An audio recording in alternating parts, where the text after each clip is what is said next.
जय हो श्री कृष्ण भगवान। श्री कृष्ण भगवान कहते हैं, हे अर्जुन, यह योग ना तो भूत खाने वाले का, ना बिल्कुल ना खाने वाले का, ना भूत शयन करने के स्वभाव वाले का, और ना सदा जागने वाले का ही सिद्ध होता है। दुखों का नाश करने वाला योग तो यथा योग्य आहार विहार करने वाले का, कर्मों में यथा योग्य चेष्टा करने वाले का, और यथा योग्य सोने तथा जागने वाले का ही सिद्ध होता है। अत्यंत वश में किया हुआ चित्त जिस काल में परमात्मा में ही भली भांति स्थित हो जाता है, उस काल में संपूर्ण भोगों से स्पृहा रहित पुरुष योग युक्त है, ऐसा कहा जाता है। श्री कृष्ण भगवान कहते हैं, जिस प्रकार वायु रहित स्थान में स्थित दीपक चलायमान नहीं होता, वैसे ही उपमा परमात्मा के ध्यान में लगे हुए योगी के जीते हुए चित्त की कही गई है।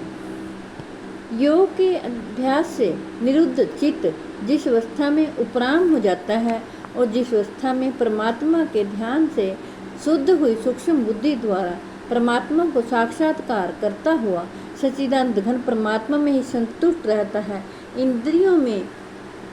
इंद्रियों से अतीत केवल शुद्ध हुई सूक्ष्म बुद्धि द्वारा ग्रहण करने योग्य जो अत्यंत अनंत आनंद है, उसको जिस अवस्था में अनुभव करता है, और जिस अवस्था में स्थित यह योगी परमात्मा के स्वरूप से विचलित नहीं होता ही नहीं,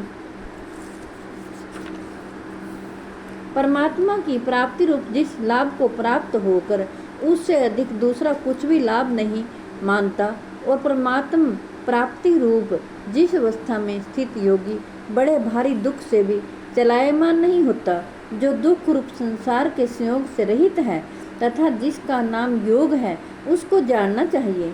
वह योग न उपताए हुए अर्थात धैर्य और उत्साहयुक्त चित्त से निश्चय पूर्वक करना कर्तव्य है। संकल्प से उत्पन्न होने वाली संपूर्ण कामनाओं का निशेष रूप से त्याग कर और मन के द्वारा इंद्रियों के समुदाय को सभी ओर से भली भांति रोक कर क्रम से अभ्यास करता हुआ उपरति को प्राप्त हो, तथा धैर्ययुक्त बुद्धि के द्वारा मन को परमात्मा में स्थित करके परमात्मा के सिवा और कुछ भी चिंतन न करे।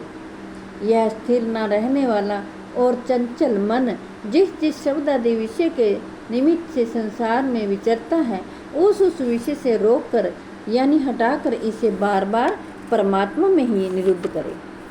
जय हो श्री कृष्ण भगवान।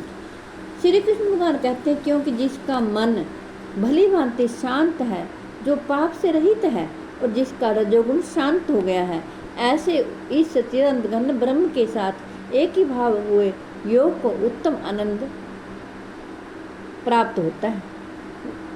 वह पाप रहित योगी इस प्रकार निरंतर आत्मा को परमात्मा में लगाता हुआ सुख रूप पर ब्रह्म परमात्मा की प्राप्ति रूप अनंत आनंद का अनुभव करता है। श्री कृष्ण भगवान कहते हैं, सर्वव्यापी अनंत चेतन में एक ही भाव से स्थित रूप योग से युक्त आत्मा वाला तथा सब में संभाव से देखने वाला योगी आत्मा को संपूर्ण भूतों में स्थित और संपूर्ण भूतों को आत्मा में कल्पित देखता है। श्री कृष्ण भगवान कहते हैं, जो पुरुष संपूर्ण भूतों में सबके आत्मरूप मुझ वासुदेव को ही व्यापक देखता है और संपूर्ण भूतों को मुझ वासुदेव के अंतर्गत देखता है, उसके लिए मैं अदृश्य नहीं होता और वह मेरे लिए अदृश्य नहीं होता।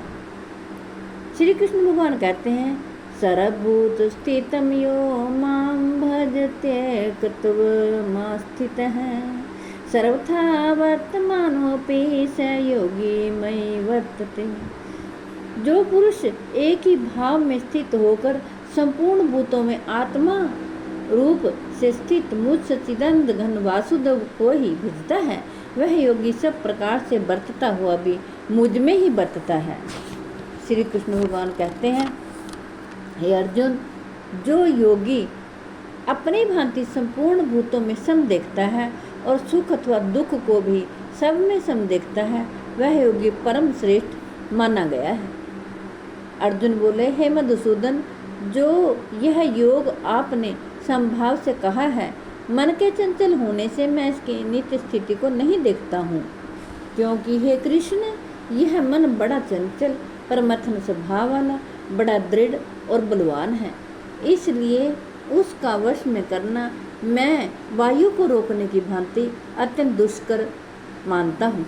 श्री कृष्ण भगवान बोले, हे महाबाहो, निस्संदेह मन चंचल और कठिनता से वश में होने वाला है, परंतु हे कुंती पुत्र अर्जुन, यह अभ्यास और वैराग्य से वश में होता है। जिसका मन वश में किया हुआ नहीं है, ऐसे पुरुष द्वारा योग दुष्प्राप्य है, और वश में किए हुए मन वाले प्रयत्नशील पुरुष द्वारा साधन से उसका प्राप्त होना सहज है। यह मेरा मत है।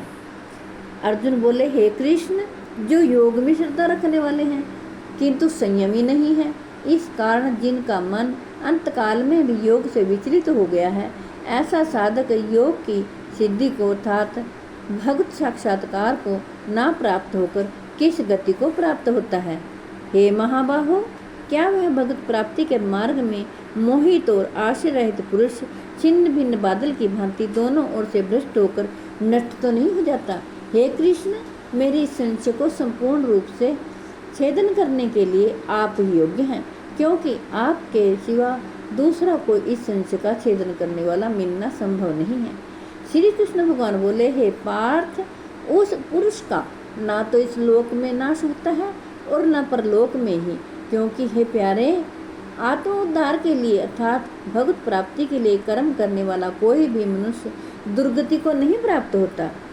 योग भ्रष्ट पुरुष पुण्यवानों के लोकों में अर्थात स्वर्ग आदि उत्तम लोकों को भोग कर प्राप्त होकर उनमें बहुत वर्षों तक विश्राम करके फिर शुद्ध आचरण वाले श्रीमान पुरुषों के घर में जन्म लेता है।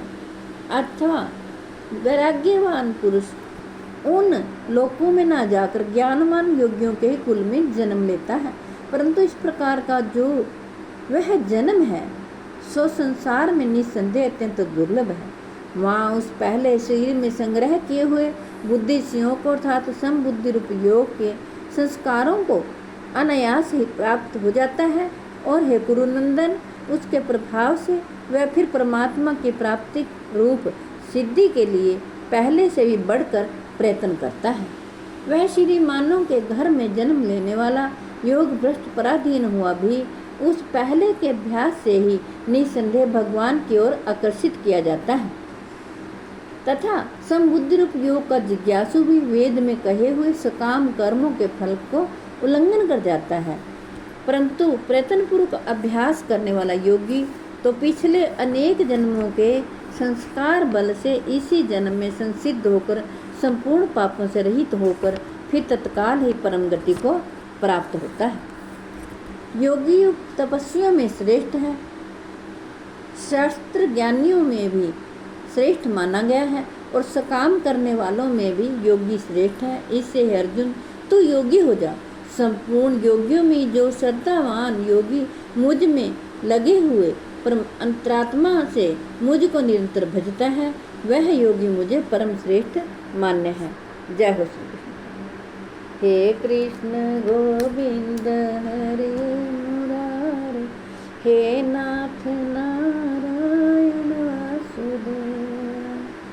मेरी आपसे हाथ जोड़कर प्रार्थना है कि आपके घर में जो बीमार हों, लाचार हों, चल फिर ना सकते हों, आप उन्हें जरूर भगवत गीता जी का पाठ सुनाएं, तथा अपने बच्चों को भी भगवत गीता जी का पाठ सुनने के लिए और पढ़ने के लिए प्रेरित करें, ताकि वो कल्याण को प्राप्त हों। भगवान श्री कृष्ण सदा उनकी रक्षा करें। विश्व के कल्याण के लिए, जगत के कल्याण के लिए मैंने ये भगवत गीता जी का पाठ आपको सुनाया है। मैं आशा करती हूँ आप सभी इसका लाभ उठाएंगे। जय हो श्री कृष्ण।